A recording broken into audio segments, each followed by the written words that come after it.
Morgan Stanley just amended their filing for their own spot Bitcoin ETF on March 4th of 2026, naming Coinbase and BNY as their custodians. Is this Wall Street's big embrace of Bitcoin, or just another clever trap for everyday holders? Let's dig in. Welcome in. This is the Bitcoin Escape Hatch, and today we're breaking down Morgan Stanley's push into the Bitcoin ETFs, another addition of many major US banks to go this route, and why you should stay cautious before handing over your exposure. Spot Bitcoin ETFs landed in 2024, and by 2026, inflows are exploding, hitting records last year with predictions for even more this year, fueled by regulatory progress and banks opening access to trillions in client assets. Morgan Stanley filed their initial S1 back in January of 2026 for a Morgan Stanley Bitcoin Trust, a spot ETF that holds actual Bitcoin and tracks its price. Then, on March 4th, they amended it, revealing the custody setup by Coinbase for safeguarding the Bitcoin, mostly in cold storage,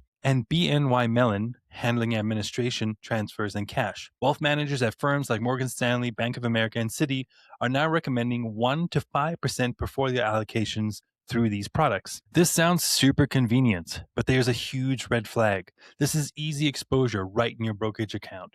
No wallet management needed, but here's the real catch. You never actually own the Bitcoin.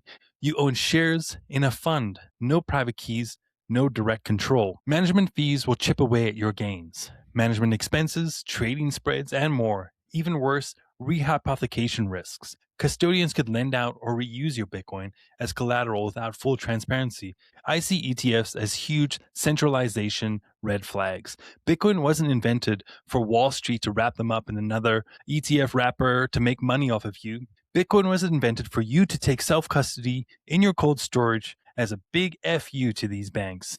So skip the middlemen and their hidden risks, especially banks. They have the worst track record. Hold real Bitcoin in self-custody. That's the true sovereignty. You control the keys, dodge the fees, and counterparty drama, and capture Bitcoin's full scarcity and upside directly. Banks like Morgan Stanley can chase their fees. You don't have to join them. If you're picking self-sovereignty over Wall Street wrappers, smash and let me know what you think of these ETF developments. And as always, if you decide to buy Bitcoin, make sure you send it to cold storage. Peace out.